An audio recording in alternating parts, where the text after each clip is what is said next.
And we're live. Hello, everybody, and welcome to another episode of This Week in Real Estate, hosted by yours truly, the bearded men of real estate. My name's Ray. Say hi, Dan. Hi, Dan. And that's Dan. Wow, a lot of mic movement. We can hear that. I like your glasses, dude. Where'd you get this? From my uncle. Oh, I feel like a 70s woodshop teacher. the duo-toned aviators. Right? Well, I went away from aviators for a little bit. I have a bunch of pairs. I've always worn aviators, but I went more towards the ones I've worn on the show, the Oakleys, I have a specific brand that I really enjoy that maybe I'll reach out for them to sponsor the show and I'll mention them, right? You think I would get them? So I've been looking to get back into the aviator game, and these popped up, and I'm like, dude, this is my entrance. I can't do it. If it's so dark in my room that if I were to wear sunglasses, I wouldn't be able to see anything. Dom LaMarche, family art is on point. If you is he just letting us know? Well, he liked our I guess he's loving on the thumbnail. Okay, there we go. Appreciate the thumbnail. That works. D Jones, she's chiming in saying, "Hey, Beard." So we're live in 3 places right now, all at the same time. Yeah, he said channel art, but I like family art better. Family.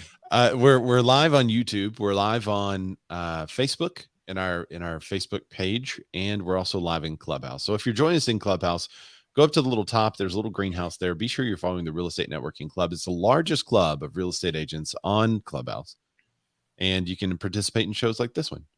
37,000 members. That's right. Follow the moderators, the speakers, the people that come up and contribute. Be sure you follow them too. If you're joining us on YouTube and Facebook, you can comment, and then we can display your comment so we can talk about you or your comment. So just like Melissa Mara has already done there, Matt LaMarche, he's on there too. D Jones, she's joined us from Facebook. She said, "Hey, I saw Logan in NYC. He's a great guy, the data dude." Logan Matashami.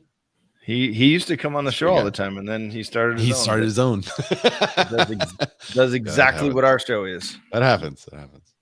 It's happened a lot, actually. We've inspired many shows. We have inspired many. And, the real estate news category is a tough road. We've been doing it for 5 years. This is probably a good time to tell everybody what this show is actually all about. Why don't you go ahead and do that? I'd love to tell everyone what the show is all about, because we used to be, Julie says, as soon as I grow a beard, she's going to start her own show as well. Yeah. The bearded woman of real estate. Bearded lady. The bearded lady. The market's a freak show. The bearded guy's birth new shows. Yeah, that's tough to say. But no, when Ray and I met before I was coaching high school basketball in the 70s. So when you were in school, Ray, now were the teachers still wearing the super short shorts, like the small ones, or was that? No, that was still there. That was still a thing. Yeah. Cause for me in the 70s and 80s, it was always kind of like, dude, these are short shorts. Like, but they were in then. Like, I mean, I guess, but they were short and tight, but I digress.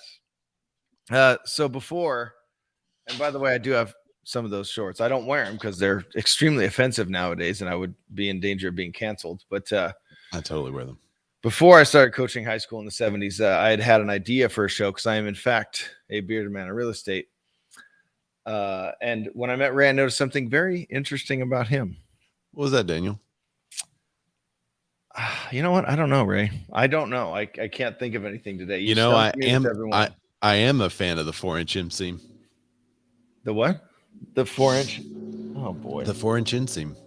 What is going on? There's a whole thing. All right, here it is. Ray's never owned a cat. I've only owned one. One cat. So yeah, Smokey. Keep it at that. I got rid of like 8 of his 9 lives with one fell swoop. Smokey was a little stray cat. He was a little gray cat, real cute. We had no idea how old he was. He always looked like a small cat. But so my dad on his 40th birthday killed a bobcat. And so if you kill a bobcat, you got to stuff it. So we had it stuffed, and it was hanging mounted in our living room. Now, my mom is super, super clean. Really, like we clean everything all the time. And on Saturdays, we would dust and vacuum and all that stuff. So she gets the Bobcat down and starts dusting. And I had the bright idea to set it in the hallway and say, here, kitty, kitty, kitty, kitty, kitty, and get Smokey to run down the hallway.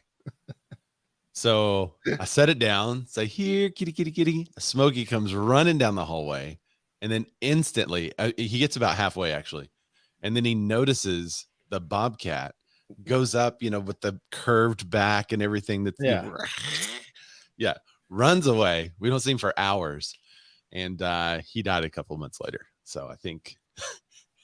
But you don't know his history, though. So he may have already used up 6 or 7 of those lives. And then that was a couple. Only 2. Yeah, true. And then it was like, dude, it's too much. The Bobcat curled up, fell asleep, and didn't wake up one day. And I think. By the way, poor Bobcat. Matt Millar's 4-inch inseam was his high school band's name. There's a lot to discuss there, but no, I did not know Ray had ever owned a cat, and I didn't know that he took 8 of the 9 lives in one fell swoop. But I did notice that he's a beautifully bearded man, but I also noticed that he loves giving value up front to not only his clients, but just to humans in general. So the show's about being more as an agent, but also being more as a human.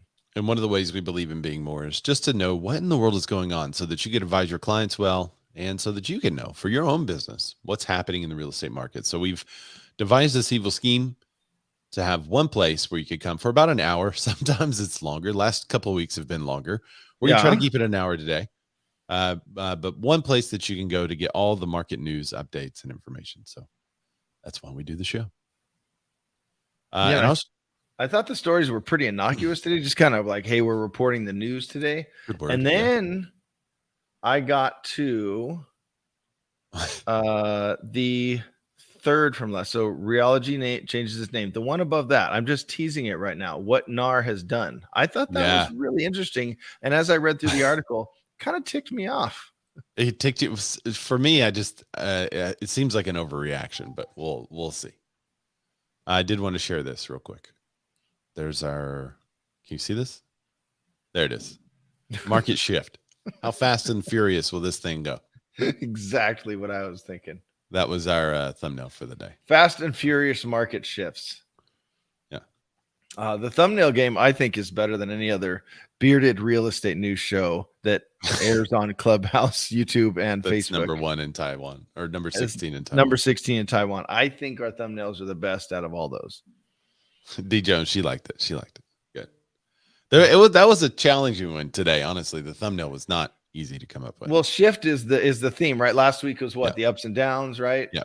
And it's still happening, but now it's more of a shift. And where is it going? So we were kind of, what did we think? I went with Twister, but there was no good artwork for that. That would have been a fun one just because the market's so crazy. I'll have to do some more searching on that one.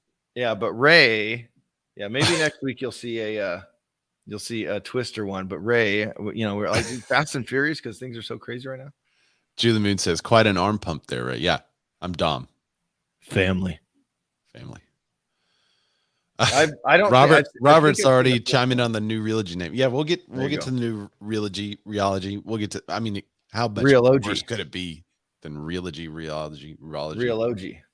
So, all right, Dan, you ready to get in these headlines? Absolutely. Let's do it. Let's dive in.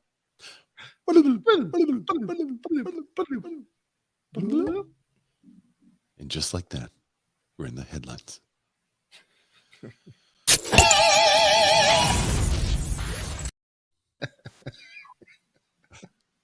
So smooth. Weekly demortgage demand. Weekly mortgage demand from home buyers tumbles 12%. You know what you did? Higher interest rates take their toll. You saw her last name and kind of instead of Talil, you went demortgage. Demortgage. Yeah. So this article comes to us from CNBC and a dozen other places.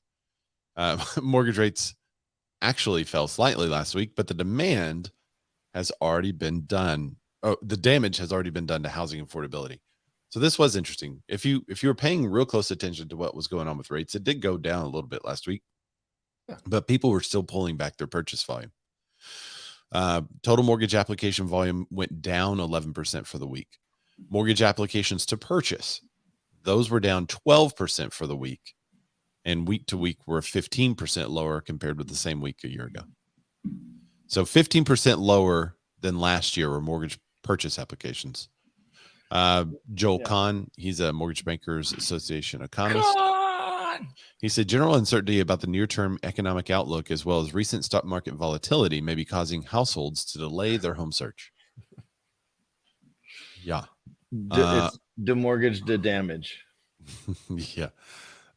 Mortgage rates moved higher again on Tuesday after strong retail sales data and comments from the Federal Reserve Chairman Jerome Powell, who said the Fed would not hesitate to continue boosting interest rates until inflation came down. So remember, the Fed has a two-part job. And if you Google Ray Ellen Federal Reserve, you will see a video that I did about this that actually talks about this balance of these two things. And in short, the Fed has two real main jobs. One is to prevent inflation, and the other is to keep people employed.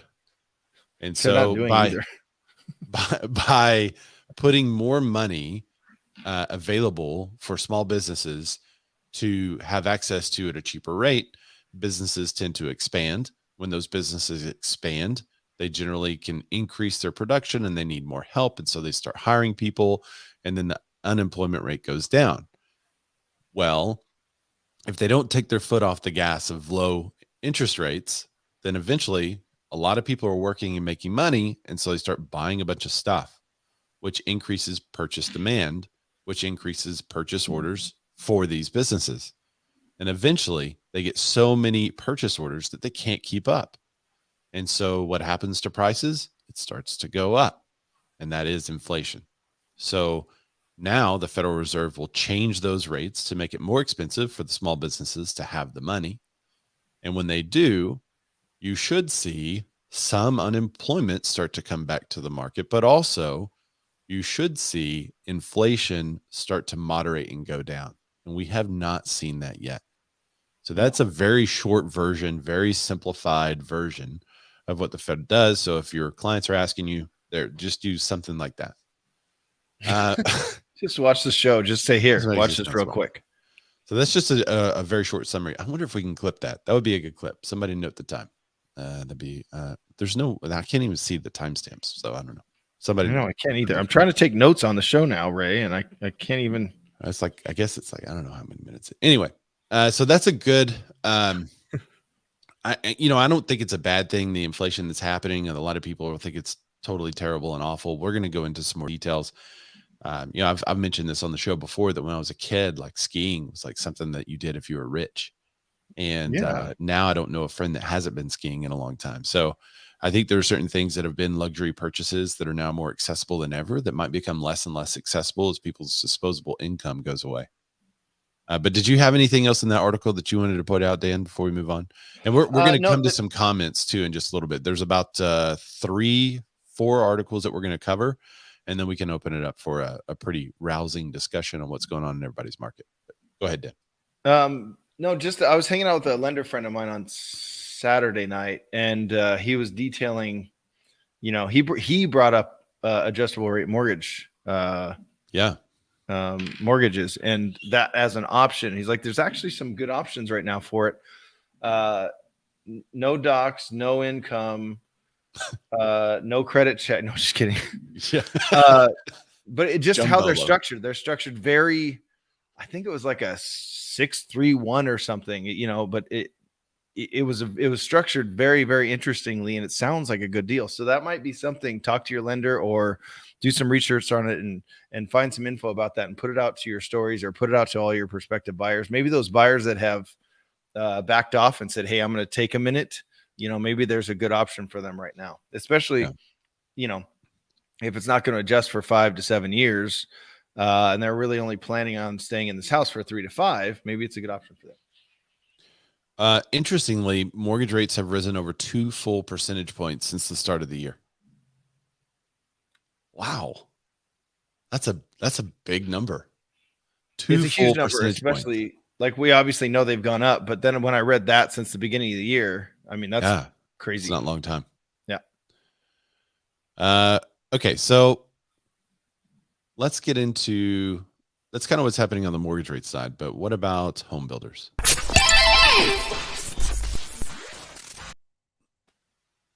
Home builder sentiment also falls to a 2-year low on declining demand and rising cost. Another thing that we've been talking about for a long time. But let's see just how low it is. Keep in mind that anything above 50 is positive sentiment. Builder sentiment in the market for single-family homes fell sharply in May as mortgage rates shot higher and building materials cost showed no relief. Sentiment fell an outsized 8 points to 69 in May. Nice. According to the National Association of Home Builders Wells Fargo, readings above 50 are considered positive. So it's still at 69. It's the lowest reading since June of 2020. And what's the lowest we've had? Have we ever seen it in the 50s since doing the show, or was it like 61 or something? I can't remember, honestly. I want to say it was like 52 or something, but I can't remember. Of the index's 3 components, current sales conditions fell 8 points to 78. Sales expectations in the next 6 months dipped 10 points to 6.3 or 63. Sorry. And buyer traffic fell 9 points to 52. That one's buyer traffic. That's really interesting. That's the interesting one to me because we're now quote unquote open, right? People can go back to these houses and see them and walk through all the models. Right. And it keeps falling, so that means there's not even looky-loos going through, like people that are just wanting to see what the new builds look like.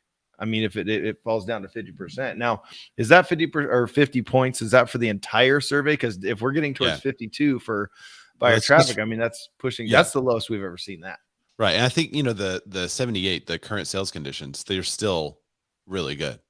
Sales expectations are dropping, but that's mostly due to supply. Well, the market and supply and also materials costs are still up. I think it mentions in the article that they're up 19% from the year ago. So I think all those things are expected, but that traffic one is interesting to me, especially, I don't know about in your area, but are you seeing more and more open house signs? I'm seeing a lot more open house signs popping up everywhere. And I have over the last couple of months. This Sunday, I was driving back into a neighborhood and I thought, oh, there's an open house sign. I haven't seen that in this neighborhood in a long time. Yeah. And now they're popping up, but then you got less and less people going to new construction. So are those buyers just gone or just poof? They're waiting to see what happens, or are they going towards resale homes? That's what I would ask. The housing market is facing growing challenges, said NAHB chief economist Robert Dietz. Building material costs are up 19% from a year ago. In less than 3 months, mortgage rates have surged to a 12-year high. And based on current affordability conditions, less than 50% of existing homes less than 50% of existing home sales are affordable for a typical family. So the affordability is still falling. Yeah, and I had that one as well. And then entry-level buyers are being hardest hit by the rising rates, which is where they've been needing to build, right, for the past 10 years in this lower market. I mean, the builders haven't been building entry-level homes. I mean, there's some big box builders that are doing it, but there's not a lot. It's obviously not enough. And now they've fallen far behind, but the drop in demand is showing up across all levels. Some surveys are also showing an increase in cancellation rates for new construction. So that's a curiosity to me because remember, for the longest time, I sold my house in a hot, Rona driven market. And now I have to wait 9 months for my new construction to be built. Now, what if that house has gone from a $420,000 house all the way up to a $480,000 house and I still don't have the house? Yeah. Am I canceling? What am I doing? I mean, we had a situation in which a builder was trying to get out of the contract because when he started building it, materials were very different. He took way too long to build it. And he was like, I'm not making any money. Well, that's the contract though. So they tried to get out of it and have you kind of re-up.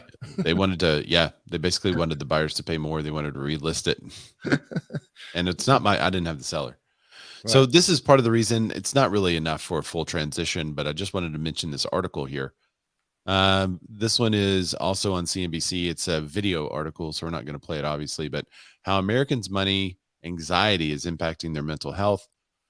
In this, they just talked about basically the consumer price index being the highest it has in recent history and how more people are thinking about money and are stressed out about money. And I think that's going into a lot of the buyer concerns right now as they're looking at a house. Now they have less disposable income. The money that they're borrowing costs more, and they can afford less of a house that they actually want. And houses are also still going up in value. So I think that is adding a lot of stressors. I don't know how it's affecting most people's mental health, but I guess for a lot of people, it has been a stressor. I don't know why it would be more of a stressor now. I mean, it seems like it's just kind of a stressor across the board. Well, they can't afford their Starbucks every day anymore. I can't afford a $6 cup of coffee anymore. I can't make the stuff at problems. home. First world problems. Well, that's what I think is really happening. Did you see it there, bottom, Ray? Did you want me to read that underneath go ahead. the video? They have a good chunk there. It says Americans are more worried than ever about money and the economy. In a survey by the American Psychological Association, 87% of Americans said inflation and the rising costs of everyday expenses, Starbies, were causing them stress, which I don't think that's a new thing, but that 87% number is a pretty high number. Roughly 2 out of every 5 U.S. adults said money is negatively impacting their mental health, according to Bankrate, which I find it interesting that they're getting that number from Bankrate. And then it says, watch the video for more. But because it's not just Starbucks, it's not just gas, it's everything. If you have a kid or a baby right now, there's no baby formula. If you're the Biden administration has solved that. They came out and said, ask your doctor. So I think that's taken care of. But there you go. Boom, handled. But I mean, it's kind of everything is up right now. You go to what I've noticed is like, I know you don't have an In-N-Out restaurant there, do you? No, we don't. We need an In-N-Out. Not yet. They're making their way across. They're in Arizona. They're in Colorado. But I'm going to reach out right now. Hey guys, can you open one here, please? You've had In-N-Out. I know you've had it with me. Yes. That's where we first met in person. I was minutes after meeting. I was like, let's go. We're going In-N-Out. But I've noticed that they've stayed the same. But even at like Burger King and Jack in the Box and all this stuff, it's like, I mean, I went to Burger King the other day with my daughters, and just for the burger alone, I don't know, whatever it was $10 for this burger. Like outside of the combo, if you just wanted the burger. I'm all, what? So I ordered off the dollar menu. I'm like, dude, I'm getting a bunch of little stuff and I end up spending $12. But everything is up right now. Every single thing is up. So I think that they're like, dude, I'm feeling the pinch everywhere, not just my Starbies every day. I'm literally inquiring right now. Thank you. Message sent successfully to In-N-Out Burger. There we go. And they're going to see your message too. They're a very well-run company. Julie Moon says it's affecting her mental health. And Matt LaMarche reminds everyone that it's just hot bean juice. That's all coffee is. It really is. I literally have some iced tea brewing right now just to save me $4.25 every day. That's what it costs for a large iced tea at Starbucks. Oh. So let's talk about affordability. And then we'll get into some comments from what? I liked Matt. I've been trying to like Matt for the longest time. He's saying it's overrated. It's not overrated. He's never even had it. Wonderful. Howard Harold Broadsley said, "Don't mess with my coffee." Welcome, our Israeli viewer. All right, I got to fly to Atlanta now. I got to fight this guy. God dang it. Okay, so let's get to the. You had it in Vegas. Come on. Home affordability at a 2007 bubble levels, but a crash is unlikely, said Blackstone's Joe Zittel. Yeah. Good news and bad news, but at least they put it all in the headline instead of burying the lead. Exactly. Major Wall Street firm is drawing a striking parallel to the housing bubble. Blackstone's Joe Zittel calls homes almost as unaffordable as 2007 peak, yet he believes that a crash is unlikely due to a major difference. Most owners aren't using their homes like an ATM yet. That caused many people to go upside down, the firm's chief investment strategist told CNBC's Fast Money.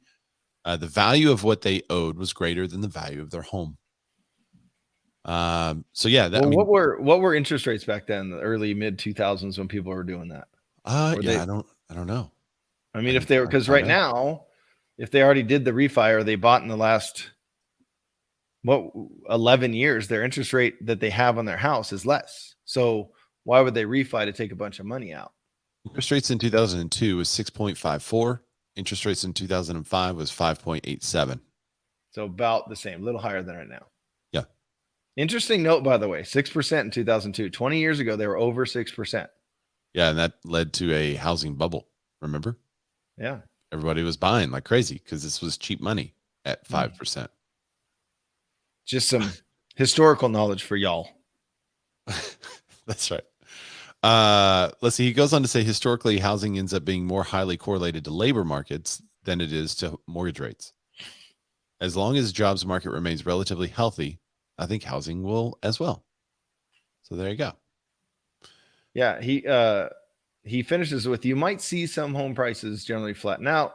You may have pockets of weakness where home prices in some regions might fall. But the idea of having a national and a prolonged drop in housing as the economy eventually rolls over, I think is still relatively a low possibility. Yeah. Okay, so I want to get into one more. This is also a summation of video, but I think it's important to talk about what Ivy Zellman said. Okay. Oops. I forgot to do the, hang on. I forgot to do the link. I'm doing the link. Oh, gosh. Sorry, my link is not working. There it is. All right, so this is just a video from CNBC. Ivy Zellman is a really good economist. If you haven't followed her, she's a great one to listen to. And so I watched the video and kind of typed up basically a summary of what she said. So in short, she said that there seems to be a pause in many markets. April home building survey showed an inflection point of demand starting to moderate. So inflection point is kind of like, I wonder if that's going to be the buzzword. A couple of years ago, the buzzword was shift.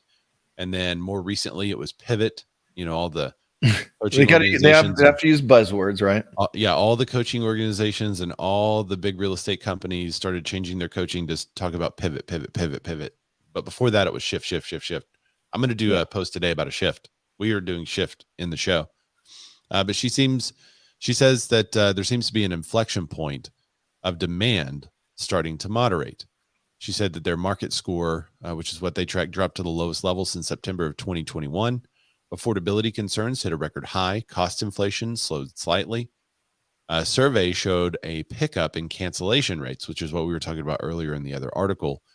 But she said that in their survey, they noticed a lot of the people that were canceling their contracts were actually investors. Inventories are rising and have been, but houses haven't stayed on the market long enough to show up at the month end so that we can see the numbers and see the rising inventory. But there has been more transactions. There has been more inventory hitting. Let's see. Right. However, she predicts that inventories should start to flatten out for existing home sales as more sellers take advantage of the market. Everybody's basically saying, wow, my neighbor got that. I want to go ahead and list my property. Which is so weird. Yeah. New construction market is still backlogged and is at the highest level since 1973. However, and she said that will eventually get converted. The backlog of new construction inventory that's needed to fulfill the current market demand. Okay. Yeah. Okay. So but she said that that's what the numbers show, but she thinks that there's a lot of inventory that's already solved some of the buyer issue. And so that number may quickly flip. And then she said the supply chain was the silver lining as more supply was coming on the market. They're still having some supply chain issues as far as materials goes, but those are being worked through with a lot of builders. So that was kind of a summation of Ivy Zellman's interview on CNBC. And now I'd like to open it up for discussion to kind of talk about what's happening in y'all's market. We have some people literally all over the country, from coast to coast, listening right now in Clubhouse, and then all over the world tuning in on Facebook and YouTube. So we want to know what's going on. What's going on in your area? Feel free to chime in. Let's see, Julie, Ashley, Eureka, you guys are up in Clubhouse. So if you want to chat about this, flash your mic. I'll come to you. Without any flashes, then I'll go to you first, Dan. What's happening in LA? Well, I just besides the mass exodus that everyone's talking about, what's happening in LA? Mass exodus. That's just been a theme for the last couple of years. Well, forever. Let's just say it's forever. People are always mass exiting from California. And by the way, when he says LA, he means Los Angeles, not Lower Arkansas. That's right. I just did a quick search. So right now, if I'm doing here, let me do some quick math real quick. And by the way, we do have some comments on Clubhouse. I'll be scrolling through those in a moment. Okay, good. I love the Clubhouse comments, but we love it more if you guys would just raise your hand and come up and share with us too. So, I mean, do all of the above. Yeah, and take those comments, by the way, and go over to our YouTube channel. Comment on the YouTube video. Well, I guess some of them are spam, so that's not going to work either. Are they? Yeah. We are at over a month of inventory here in Rancho. So again, and I don't have, let me see if I have I'm actually doing this search now. Hold on, results.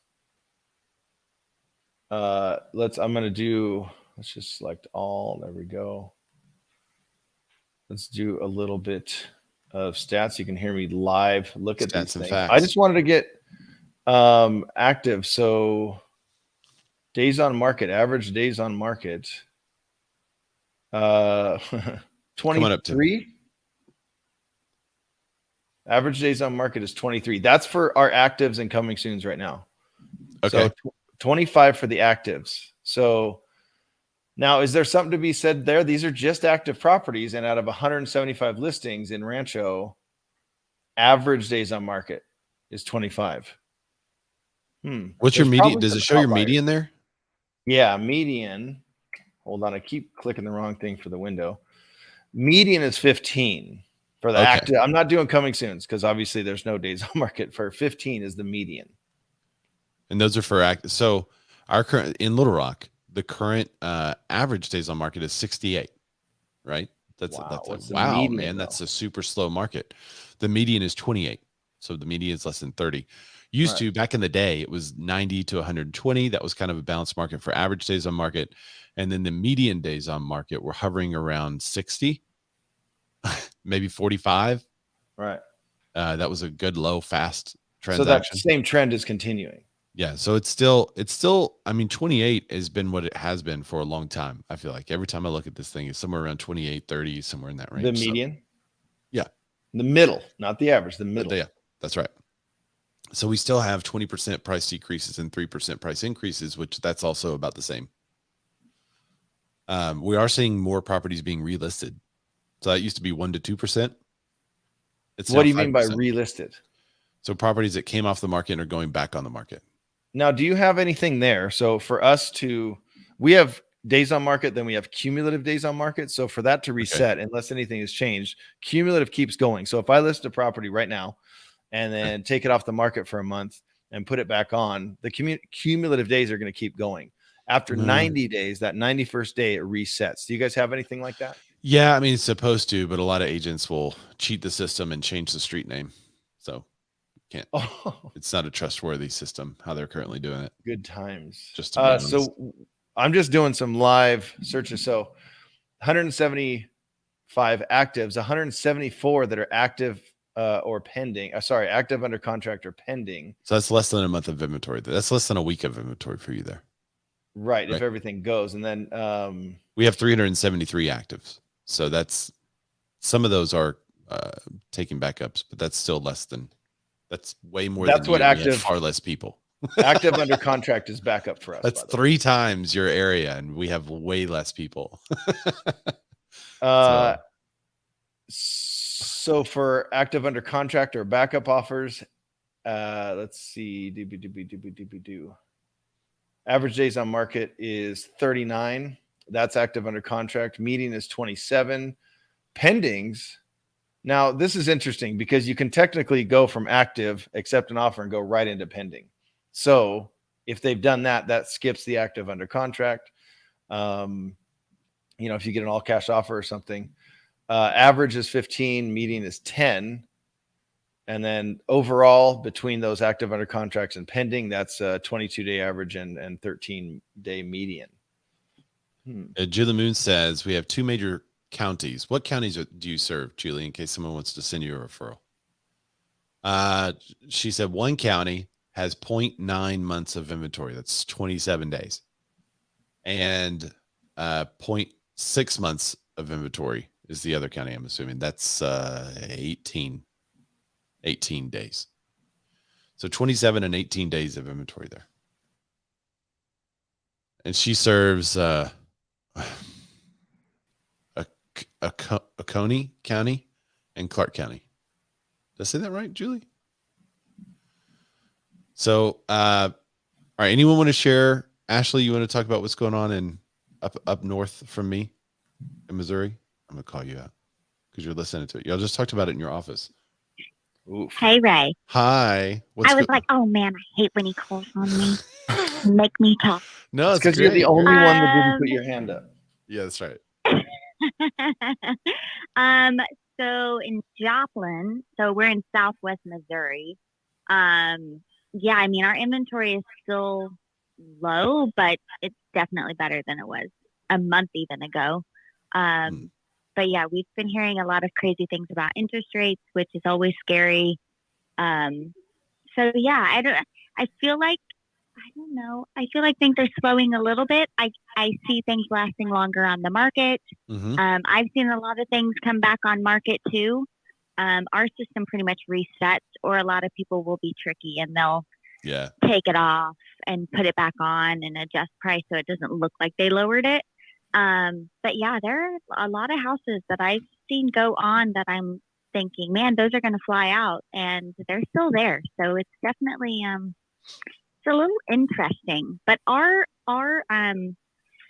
values are still, I feel like, just all over the dang place. I don't know. My teammate just, I mean, they're just crazy. My teammate just put one under contract for a kid that was trying to find one, and it's 17 years old, and it's $142 a square foot. Is that a lot there or a little? Is that there? a lot or low? We don't know. That's a lot. Oh, wow. Okay. Yeah, she that's sounds a lot. so stressed. 142 a square for. She's really stressed out about this. She's like, It is. Oh my gosh. It's a lot for here. I mean, what's our average? 200,000, just under. Okay, where it's 180 to 180. Yeah, 200 is high for average. So I mean, it's a lot. 142 a square foot for a house that's not brand new here is a lot. Yeah, we were having a similar discussion with our brokerage on Monday and Tuesday, actually, both. And that's one of the reasons why we're covering on our show today, too, because both masterminds that I was a part of this week had something to do with the shift and how we are shifting as real estate agents. And by the way, Tim, I tried to add you. You may have to leave the room and come back or something like that. But I see that your hands raised in Clubhouse, and I tried to add you, but you're not coming up. So let me know if you've got to accept that invite or whatever to come back. Oh, now you're there. Perfect. But we talked about it twice this week already, which is why it's a big topic of conversation for us too, because as I started diving into more of it, I did a reel yesterday. Was it yesterday or 2 days ago that I was showing the mortgage rates? Because a lot of our focus and a lot of our attention is on mortgage rates. And I saw some headlines that were talking about historic high mortgage rates. And that's just not true. I mean, so I showed the full graph, the full 30 or 40, 60-year graph or whatever it is of mortgage rates, that showed them back in the day when they were up to 15, 16%. So we're still okay. We're still good in the 5s and 6s and 7s and 8s. We're going to be fine. And if that happens, there's still people that need to move. There's still people that need to buy and sell. But what I think the opportunity is for most real estate agents is that we need to hone our skills, mastering the craft, being real professionals of what we do, knowing exactly how to service a client, create an incredible customer experience, because they're going to be more and more, they're going to be paying more and more attention to what they're paying you, their agent, to represent them well, on the buyer side or on the seller side. And if this lawsuit goes through with the NAR versus the buyers with class action suits and things like that, if that goes through, or the sellers actually with class action suits, then there's going to be even more focus and attention put towards the buyer agent fee. And you're going to have to improve your services and do a really good job as a real estate agent in order to make it moving forward. Likewise, on the selling side, if it still remains a pretty good seller's market, they're going to be watching more and more what they're paying you, the real estate agent, for what you do for them. And if you can't prove your value and show your worth, then they're not going to pay you, and you'll probably have to find a different job. And I don't think that's a total negative. I think overall it should improve our industry. So, Tim, you popped up here. I know you want to talk a little bit about the inventory because you raised your hand at that time. What are you seeing? What's going on with you? Well, yeah.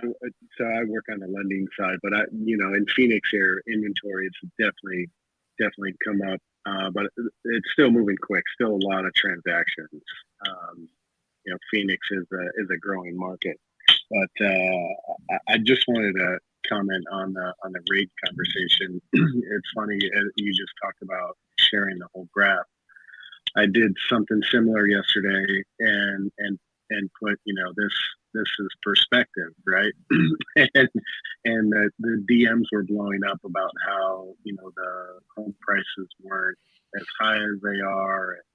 It's apples to oranges, and that's true to some extent, right? But I think the point I was trying to make is that, anybody who thought that 2020, 2021 was the norm of what rates should be, what the real estate market should be, what was living in fantasy land. This really isn't a return to historic highs. This is just a normalization of normalcy, of the this is the way it should be. I still think we're probably at the high side of where rates are going to be. I think you'll hear more and more about inflation flattening out.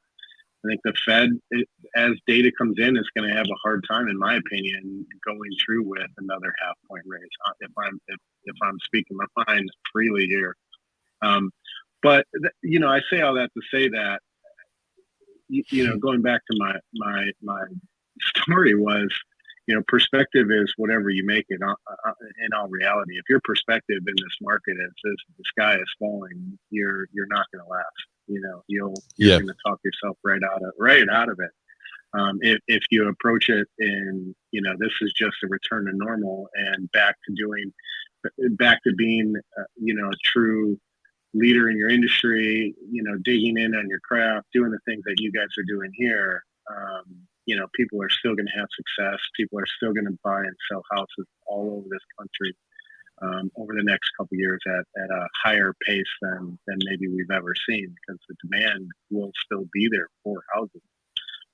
And so, I just want to remind everybody that the perspective is, if you want to stay busy, then you need to have a positive outlook on it.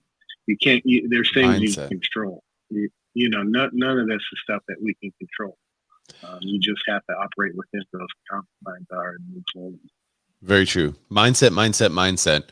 The week ending Friday, October 9th of 1981, the 30-year fixed rate mortgage was 18.63%. That is 4 days before my 8th birthday. They were 18%.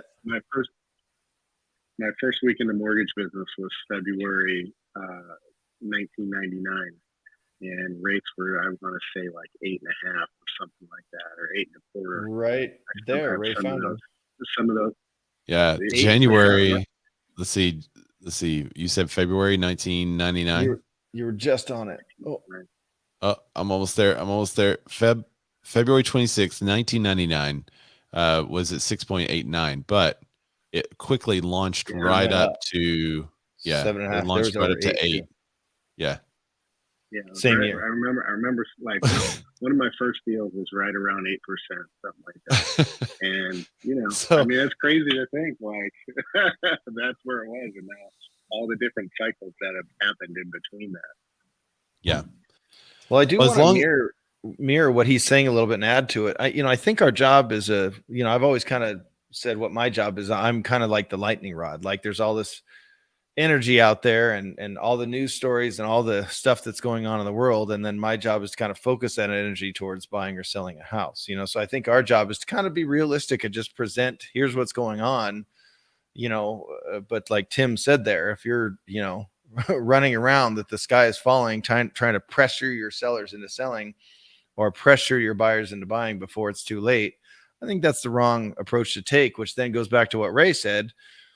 If there's a handful of agents that, don't step up their game or don't prove their worth, then, there might be a, how do I say it? There might be an axe that cuts a few 100,000 members from NAR, which wouldn't be a bad thing.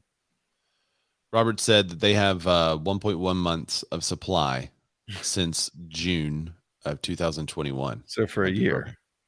For a year, they've had 1 month. Yeah, I think this is a time just to take your megaphone that is social media and just let people know that, it's the time to educate. It's the time to tell them, like, we're okay. And this is what it means. And here's how to function in this new market.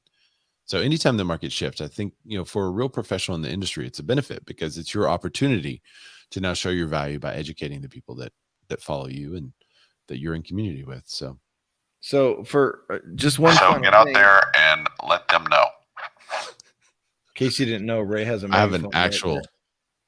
I happen to have an actual megaphone handy, and he has social media, which we'll get to at the end of the show. But I did. So we're essentially closing about, I think it was 4.5 a day. If you go back, I just went back 90 days. Closing about 4.5 a day. So if you do that math with the 175 active listings, active and coming soon, we have over a month of inventory right now. Oh, that's pretty good, actually. That's good. Yeah, that hasn't happened in a long time. And just a couple months ago, is at 12, 15 days. But interesting enough, because what I keep kind of speculating is that, yes, there's more inventory, but it's also just things staying on the market longer, which is kind of shown by those actives, that have that longer median days on market. But for days on market, average days on market for the closes over the last 90 days, average days on market is 14, median is 8. Yeah. So things, and that's if it went straight into pending, if they did any tricky stuff, that's what, if it went through the proper channels and went into accepting backup offers and whatnot, so I find that interesting. But yeah, we have definitely more and more. To see 175 active or coming soon in Rancho is a great thing. There you go. We haven't done enough of those today. Mm-hmm. All right. Well, let's keep this discussion going. Let it go in the comments. You guys feel free to drop down. Oh, Justin Conoco is here right as we ended our discussion about the entire market. What's up, Justin? Thanks for joining, buddy. There's a couple relevant comments in Clubhouse if you want me to hit those. Yeah, wait, let Justin, are you there? I'm sure if you were actually talking to me or if I was just interrupting. No, you're both. We want to know though, what's happening in Canada. Yeah, I love this room actually because we do our update on Wednesdays at 11:30, and we were discussing today. We've noticed an uptick, right? We noticed definitely a downtick. They're announcing another rate hike here, June 1st. They're talking maybe a full point or a half a point. Buyers really stepped back. The inventory got flooded with market. Agents all adjusted their pricing strategies, but now we've noticed everybody's kind of like, okay, we know the ground rules again. Let's go. And this week, everything started popping off again. So I don't know. I think with some nice weather, I wouldn't be surprised if it picks right back up. Now, when I was on your show, on your Saturday morning special, do you do those every Saturday morning or is those just on occasion? Once a month, we do the Prime Real Estate Mastermind. It was fun. So I was on his Saturday morning special. We have Saturday morning cartoons. I used to growing up. So we've created Saturday morning cartoons for our kids, but because you just can't find good cartoons on Saturday mornings anymore. So when I was on your show, Saturday mornings, they're on YouTube, like a month ago, I think we were talking about it. And one of my questions was, do you guys feel this is temporary or does it feel more permanent?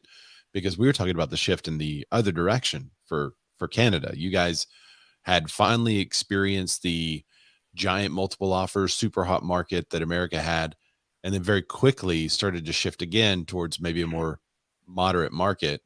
And it was even like a kind of a dire straits situation where people were like, oh my gosh, is Canadian housing crashing? And then it sounds like it's kind of going back up to normal now.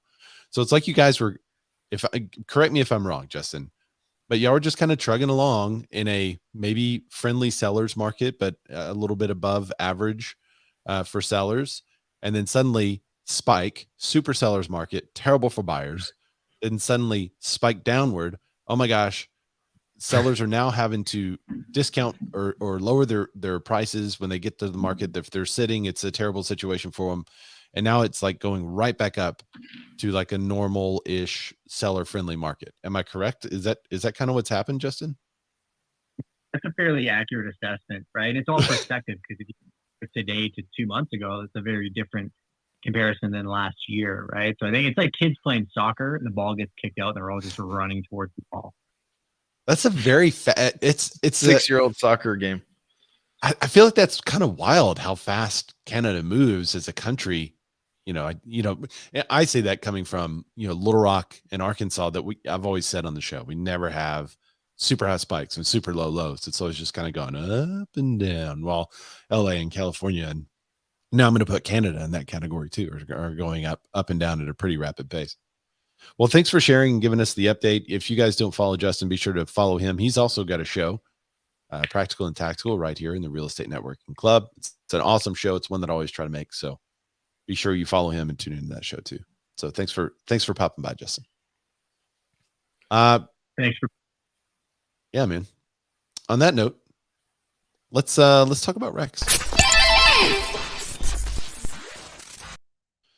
This Rex one is awesome to me. Rex closes his brokerage. That's right, everybody. Rex, the company that also became. The headline could also say Rex based its entire business strategy on what someone else does or doesn't do. Yes.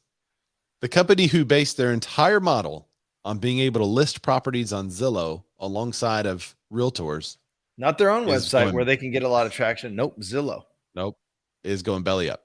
And the advertisement was, and that should make our European listeners happy. The advertisement was that Rex could list your home for a steeply discounted price.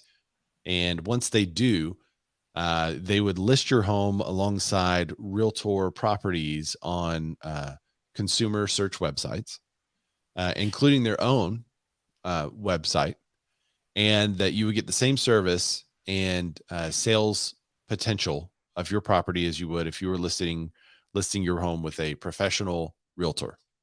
And they do it at a steeply discounted rate. And as a matter of fact, they got a lot of politicians to back them, maybe even invest in them. I could be wrong about that, but I think there was some investment. So. But they would also lobby, those politicians would directly lobby for Rex against the National Association of Realtors. Well, to bring you up to speed, Zillow joined the National Association of Realtors, right?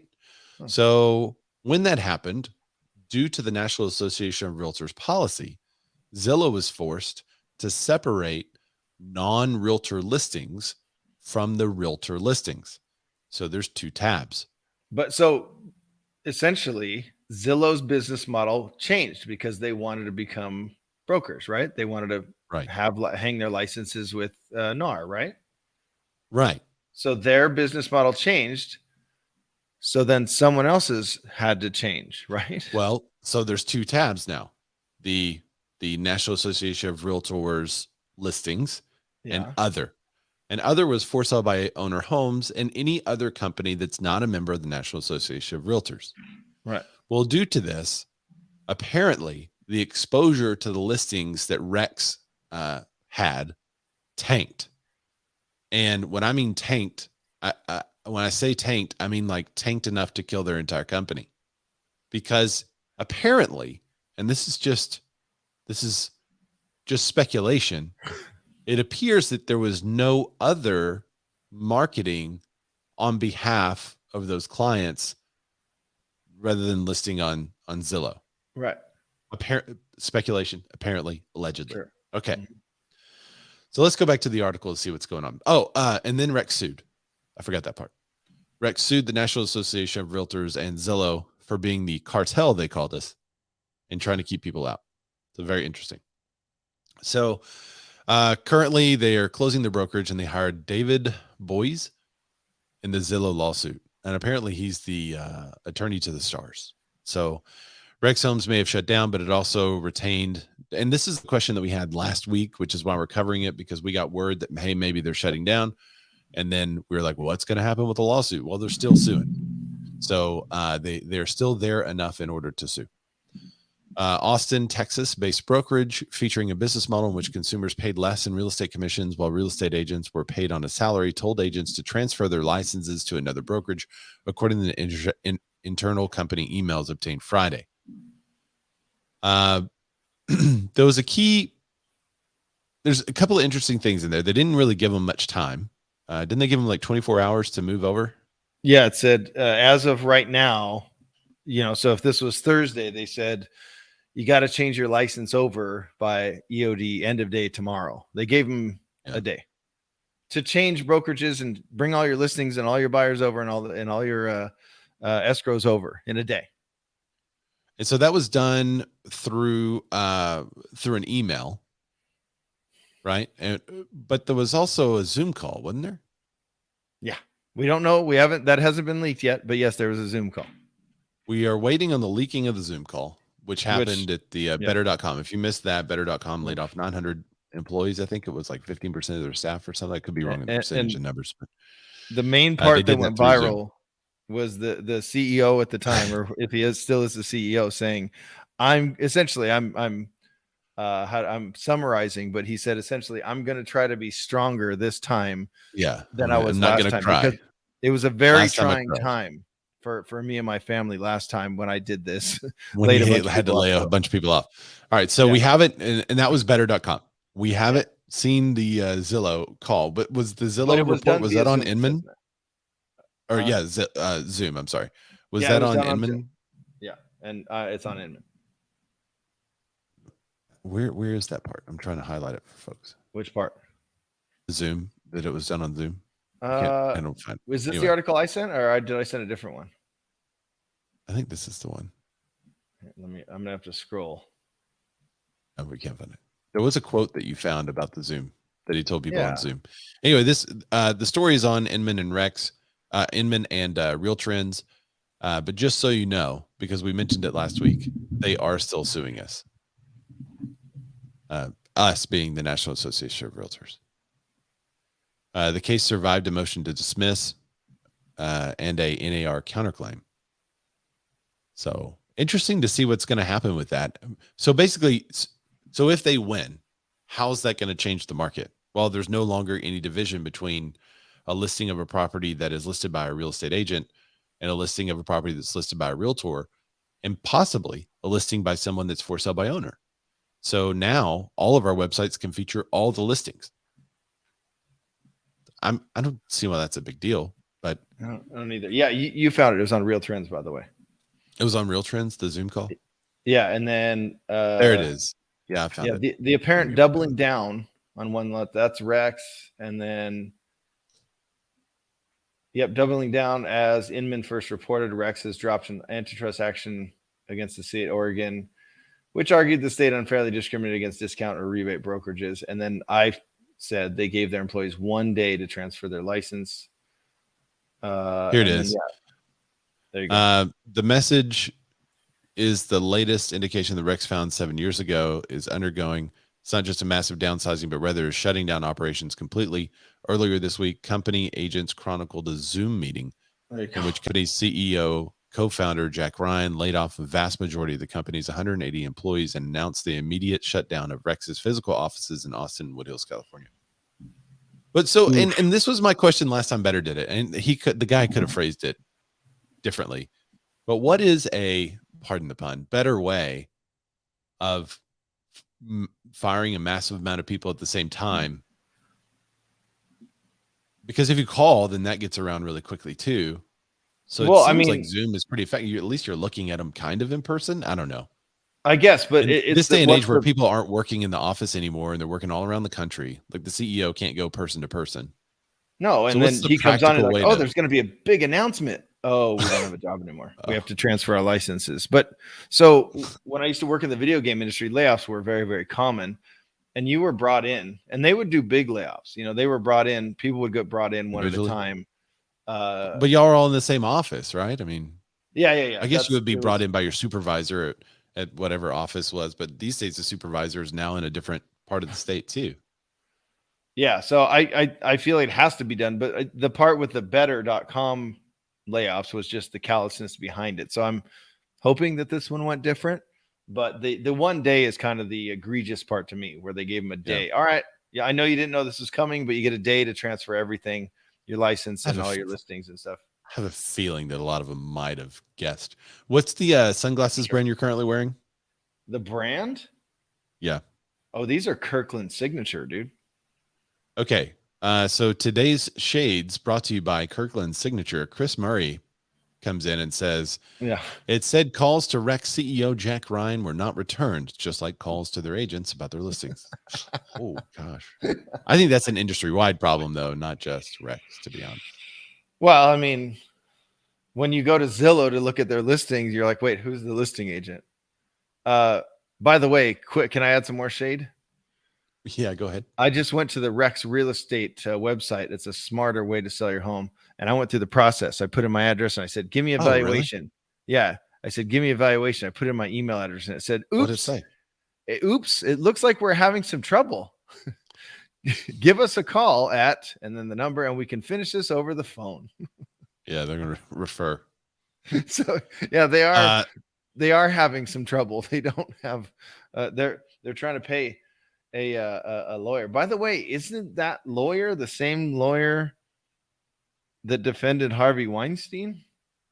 Oh, is it? I don't know. He is the attorney to the stars, they said, but I don't know. Weinstein was found guilty. It's not. Well, I mean, at least it's not Amber Heard's attorney. Amber covered it up. I know what you said. Brokerages push back on NAR ad campaign targeting competitors. Come on, man. In what was the starkest language to date, National Association of Realtors says it considers emerging real estate brands, including its own members, as competition. What?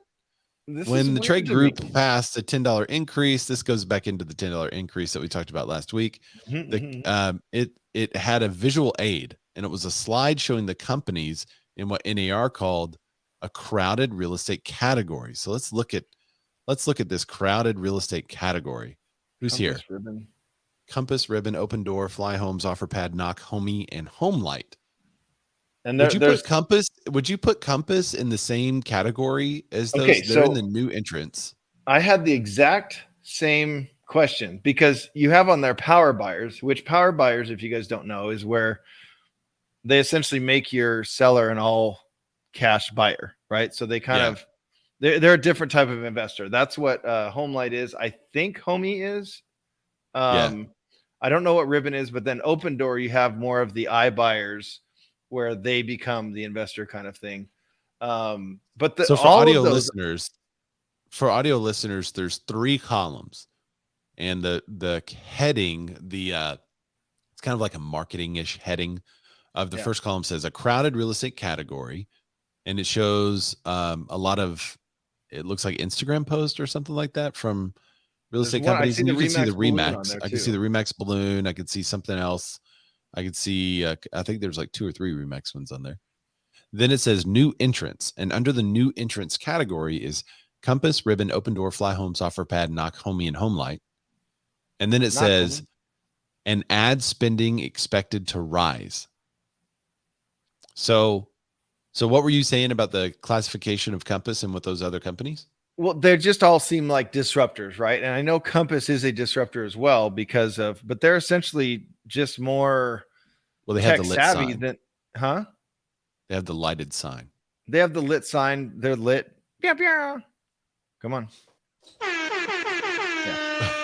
Compass is lit, but technically, yes, they are better at marketing and branding, and they get all and stealing agents by offering them a bunch of money. Oh, I think that's alleged, isn't it, Ray? Allegedly. Stealing is the alleged part. Yes. But they did.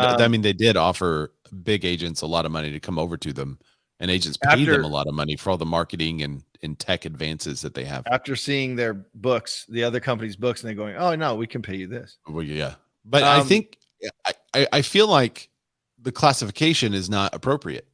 Well, they're not necessarily a new entrant, but they're also not a disruptor they're not a discount brokerage. They're not a iBuyer. Right. They're not a power buyer. They're a traditional brokerage that just has better marketing and lit signs, right? But why are other companies that are new entrants listed there? I mean, why isn't Real there's there? a lot Why isn't EXP there? Corcoran, are they a new entrant? I know she's been around a long time, but her company is kind of newish. There you go. Chris has a good point. So he thinks the classification is venture capital raised competition. The kind of more fintech stuff. Yeah. I don't know. But I feel like the person that built the slides for the presenter was like, oh crap. Or they just didn't know. They're like, oh, Compass is just like all these. Well, they're not. They're still a traditional brokerage model. Yeah. Now it did show. So these are the companies that it showed on the crowded real estate category. It showed Zillow, Compass, Redfin, Remax, CoStars, Apartments, HomeLight, Open Door, Ribbon, OfferPad, Homey Knock, and Fly Homes. So NAR said, Mantel Williams, he's the press guy. NAR spokesperson. Not the show guy. He said NAR is aware of several of the brands featured in the slide are members, and our objective is to show that we're in a crowded real estate category, all competing for the same consumer mindshare. With ad spend expecting to grow nearly 50% over the next few years and increased investment from other real estate brands, along with new entrants in the category, the additional $10 will allow us to remain competitive with our investment and help maximize visibility for the entire Realtor brand. So basically, in short, what he's saying is we're not a competitor with those companies, but our ad dollars are competing with their ad dollars as we're trying to get in front of consumers. And that's not a big deal to me. When you read, well, I don't know if it's a big deal, but when you but if they're paying dues, right? So if you scroll down to I think it's Homey, where he starts commenting. Yeah. So I think it's about 2/3 of the way through the article. He says that their local board actually used their ad spend to do a billboard against Homey. Homey is, I think they only have 71 agents or something. Let me. Utah-based online real estate brokerage, Homey, NAR member brokerage, 71 agents. Told them in $10,000 and $10,650 in fees last year to NAR. The NAR is meant to remain neutral and not promote a specific business model. So to use membership fees to advertise against a subset of its members is more evidence of the industry's resistance to change and innovation. Okay, real estate is the only industry. Okay, I believe they're a power buyer, but if you keep scrolling down, Hannah said, is the first time Homey can remember being called out by NAR publicly. Here's an example of a billboard from a local association in Utah that directly connected to the NAR. Hannah said, adding to that billboard targets anyone charging a lower fee than the traditional 6%. And it literally says, don't risk your equity for a discount. Hire a realtor. But the Homey agents are realtors. Yeah.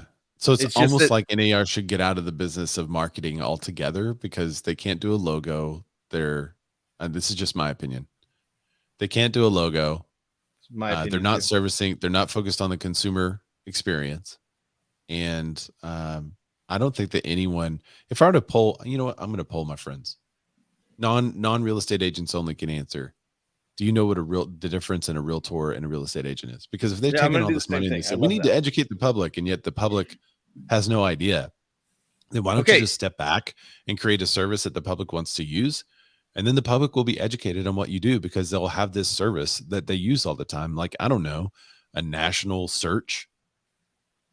Well, okay. So technically I'm a discount agent because I provide different options for my sellers, whatever they want to choose. So does that make me, now they're going to advertise against me, but I still protect their equity. I do exactly what I lay out. And I said, here, for this percentage, you get this, and you get this. I lay exactly out what we're going to do. And then we do exactly that.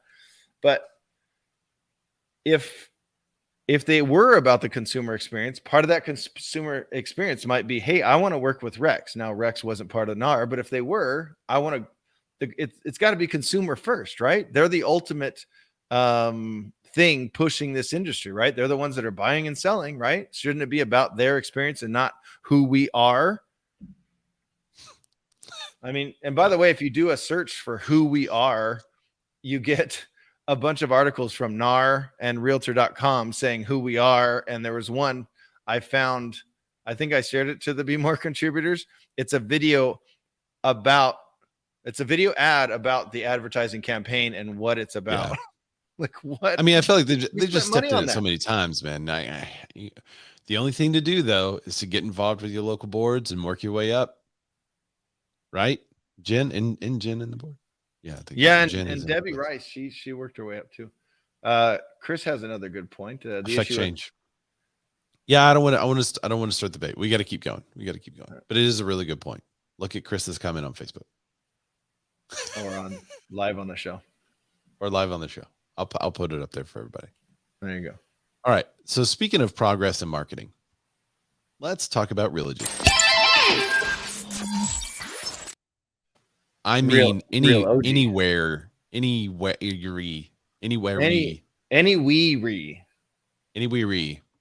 here. Oh, there you go. Anywhere here. Realogy changed their name to something. It's really easy to say now. Anywhere, but the RE are like what is that? A red orange? It's a orange, and it's for real estate, I guess. It's orange. Yeah. And I'm trying to describe this for audio listeners. The word anywhere, the A is capitalized, and anywhere is lowercase, and it's all navy except for the last two. The R and the E are this orange. And this is it's a pretty standard font. There's nothing interesting about this font. They just took the Walmart logo and put a line below it, and then that was the grand reveal. All right, so they switched up the Walmart logo by taking the asterisk and putting it in front of the word. I beat you. And then I didn't even know Ray was going to do that. My bad, buddy. Yeah, there you go. So curious. I mean, they don't have to tell us because they're not a public company or an org, but how much did they pay for that? I would love some feedback from other Realogy agents. We've already got some of the contributors that are hating it. Is it supposed to be a house with a tree behind it? It's supposed to be a house, maybe a sunburst behind it. It is supposed to be a house made of an asterisk. Okay, now is it an asterisk Realogy, usually used like Barry Bonds? Like, yes, he has the most home runs, but he was on steroids for 250 of those. Yeah, this is Isn't it bad? I think this is bad. Well, like you need more info. So anywhere, asterisk. Well, maybe not everywhere, but anywhere. Well, maybe not anywhere. Right. So they're going to be named Anywhere Real Estate, according to an announcement Thursday at Realogy Investor Day event, headquarters New Jersey. With a brand refresh comes strategy to, quote, reimagine the consumer experience at any point in the real estate transaction journey. So dumb. Realogy promises to invest in improving and simplifying home buying and seller experience for customers who are demanding more seamless integrated transaction. Now, the interesting part about this is like, you're not going to see anywhere signs. I don't think they have Realogy signs anywhere. No, like, because they own other companies. So it's not they're like a real estate the agent umbrella, has to right? put up. Right. Yeah. So it's not like a real estate agent has to put up with a new brand or something like that. I don't have to go change all my cards because I work for Anywhere now. So it's not really that big of a deal. But that also, like, well, why change it? I don't understand why change it. They were Realogy before, dude. Realogy is a legit name. It's is that Times New Roman font? I mean, it's like just a plain. It's just Times New Roman with a red orange, and then a navy blue. I think, and then they stole the asterisk with the line fill.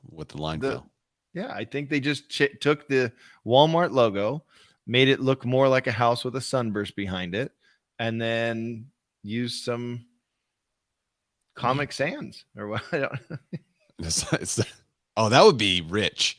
If a company was brave enough to put Comic Sans in their logo, man, that would be hilarious. I'd love that. All right. So I just wanted to announce that. So in the future, when we were talking about anywhere real estate, that's what we mean. Isn't that kind of confusing? Like reports about anywhere real estate. Like how is, I just feel like that's not a name that's going to. Who do you work for? This is anywhere. What? Well, they're going to say like Century 21 owned by Anywhere Real Estate. But anywhere. The investors and news reports and things like that talk about Anywhere Real Estate, that sounds confusing. That's like, what's the name of your brokerage on any street? Well, okay, but what's the name of your brokerage on any street? I don't get it. It's a little bit who's on first. Yeah. What's on second? I don't know. Third base. If you what about forbearance? Anyone can work anywhere, says Matt Malarsh. Yeah. Okay. Luckily, nobody has to change their signs. It's just a parent company thing. It's like ABC. Yeah, it's a parent. There we go. What would be, you know what? I'm going to have to redo that transition because what would be I think there's probably a cooler way to do a 3-letter name that is somewhere in the alphabet. RST? Why aren't they just RST as a parent company? Real estate. C, D, F, G, H, I, J, K, L, M, N, P, Q, R, S, T. Yeah. RST. And they could do That'd the whole alphabet. Actually. They could do a whole alphabet and then just highlight those letters. RST. And they could be the holding company would be RSTX. RSTX. How to stand out from the crowd. I mean, I should really charge people for that. We don't. Here I am, just some idiot on a podcast with 4 viewers, which we love all 4 of you. And I feel like that's a better name. Is that not a better name? RST? With it's like an ABC holding company like Google. Yeah. All right, let's really talk about forbearance now. And we just want to mention it quick because if you haven't searched Forburned, FORBURNED or FOREBURNED, you need to go check it out because we were talking about this a long time ago where people were calling in and saying, hey, tell me about this forbearance program. And they were automatically put on forbearance and they got Forburned. So if you haven't seen that commercial that we shot, check it out. But forbearance rate drops below 1%. It's the lowest level since June of 2020. So that's really great news. Great news for the economic impacts of COVID, the pandy. They hit borrowers hard. I'm out of practice. They hit borrowers hard, making it difficult for Americans to pay their mortgage. In total, the share of loans in forbearance decreased by 11 basis points to 0.94% in April from 1.05% in March. The most notable decline in the portfolio was loans and private label securities, PLS category, dipping by 29 basis points and 2.15%. Ginnie Mae loans in forbearance decreased 9 basis points, 1.29%. Fannie Mae, Freddie Mac loans dropped by 6 basis points. So that's good. Good news. Forbearance is kind of working its way out, which was the intent of the program. So it seems like the program did pretty well. But if the government comes in and says, hey, you can't go to work and you got to stay home, I feel like there should be some kind of compensation for that. So I'm glad that they helped people get their mortgage sorted out. That seems fair. I guess that's it for the show today. Any comments on Clubhouse? You want to jump in, say something before we head out? Any comments on no? Okay. Yeah, I'd like Matt to name 10 or 15 better hamburgers that no. Number 1. Oh my goodness. What's number 1? The number 1. Armando. What's up, dude? What kind of show is this? He's here. He doesn't ever have to be here. We can just say, hey, what's up, man? What kind of show is this? I need to record everything he says from now on so that I can just always have him with me. What kind of show is this? Oh, thanks for joining the show. Speaking of the show, where can everybody find you, Daniel? Nowhere. Doesn't matter. I don't care. Ray, where can they find you? Ray Zorback, that's RAYZORBACK. And tune in to the Instagram mainly. I do have a new YouTube channel starting, but only tune in if you're actually thinking about moving to Arkansas or you want Arkansas information. Otherwise, please do not subscribe. However, you can find a lot of the information and everything I do at Ray Zorback. That's RAYZORBACK. And I've got some carousels coming out that I think will be helpful for consumers and also for real estate agents. So I'm trying to put a little more effort into that. Would love some feedback. If you guys hate it, love it. If you think it should be different, dealt different, let me know. So I'm putting that out. I think it should be different. I think it should be not just Arkansas based. I think I'm just kidding. No. The YouTube channel is only Arkansas based. The Instagram is for everyone of all places. Yeah. He puts out some good stuff. I've been seeing considerably less CrossFit